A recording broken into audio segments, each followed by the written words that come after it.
Sa wakas nga ay graduate na yung kapatid ko sa college. At ito nga pala yung mga kaganapan noong mga nakarang araw. Panoorin niyo po ng buo ang video hanggang dulo. So bago nga muna ang lahat, syempre magre-ready muna ako kahit hindi naman talaga ako ready dyan mga te. Paano ba naman sinabihan ako ng mama ko na isasama niya nga ako one day before na ng graduation. Kaya ayan si bakla hindi na naka-order ng susuotin niya. Pero okay lang, may mga damit pa naman talaga kasi akong susuotin dyan. May mga times kasi na iniisip ko kung ano yung look ko sa ganto o ganyan. Pero ang ending maiisipan ko ay gastos lang yan. Oo mga te, ganun kasi ako, yung tipong pagdating sa sarili ko ay nanghihinayang akong bumili. Pero pagdating sa mga anak ay te, palag-palag kahit wala na makain kinabukasan. Charis. Pero ang totoo, aminin nyo, ganun din kayo, di ba? So anyways, balik na nga tayo dito sa video. Kasi medyo lumalayo na tayo sa topic talaga eh. So ayan nga mga bakla, nagsusuot na ako ng sandals ko dyan. So ayan, sa part nga na yan ay outfit check muna. At syempre, hindi mawawala yung bag at yung pangmalakasan kong salamin. At nung tapos na nga ako, ay kinis ko muna yung anak ko at nagpaalam na iiwan ko muna sila sa tita nila. Fast forward, nakalabas na nga ako at ayan, pasakay na nga ako ng tricycle. Nagmamadali na nga din kasi ako sa part na yan dahil nagchat-chat na sa akin si mama. At pagbaba ko nga ng tricycle ay grabe ang sobrang haba ng pila. Akala ko nga kinabukasan na ako makakaalis, buti na lang nakisiksik talaga ako. Nagtyaga talaga ako na umupo na lang sa maliit na upuan. So after 365 days, nakababa na nga ako dyan sa wakas. At nandito na nga ako sa VGC or Valenzuela Gateway Complex. At ayan, tuloy-tuloy na nga sa lakad ang person kasi nagmamadali na talaga ako. Ayan nga, kanina pa nag-aabang sa akin sila mama at yung kapatid ko. So hinihintay na nga lang pala namin yung binukon na Grab.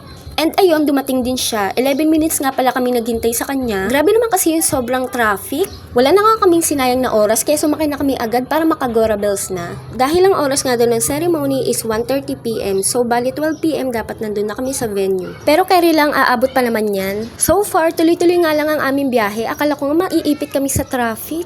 And by the way, dun nga pala kami dumaan sa NLEX para sure na mabilis. Tahimik at relax nga lang kami ni mama dahil ang smooth lang magpatakbo ni kuyang Grab driver. Heto na nga, nandito na nga kami sa venue pero wala pa rin kaming kamay-mali na dito na pala yun. Pero maya-maya nga ay nagtanong na si kuya kung saan ba kami ibababa. At napagdesisyon na nga lang namin na dito na lang kami ibaba dahil marami naman kami nakikitang mga nakatoga. Nagbabayad na nga pala si mama dyan at tinihintay na lang namin yung sukle. After that, bumaba na kami. Salamat po pala kay kuyang Grab driver dahil nahihatid niya po kami na maayos at ligtas. Thank you po. Ayan, nandiyan na nga pala kami sa UP Diliman. Malayo-layo nga pala yung nilakad namin dyan dahil syempre diba hindi namin alam kung saan kami bababa kanina. Dahil first time nga lang namin makapunta rito. Ayan nga, nagtatanungan pa kami tatlo, pare-pares lang naman kami walang idea. Sa haba ng nilakad namin, finally nakita na rin namin. Basa at maputik pa nga dito sa tinatapakan namin. Ewan ko ba bakit dito kami naglalakad? Maya-maya nga nakita namin to, ang ganda, di ba? Buti talaga hindi kami na late. Maaga-aga pa sa mga oras na to, wala pa atang 12:30 PM. Nagbibihis nga muna siya dyan para makapag-picture-picture muna kami habang mahaba pa yung oras. Hala, sige tumayo ka dyan, Nakshi, at pipicturean na kita. And 1, 2, 3.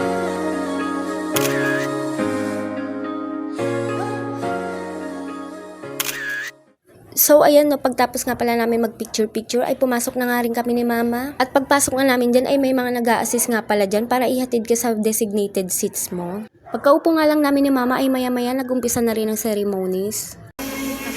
Leones Ramil C.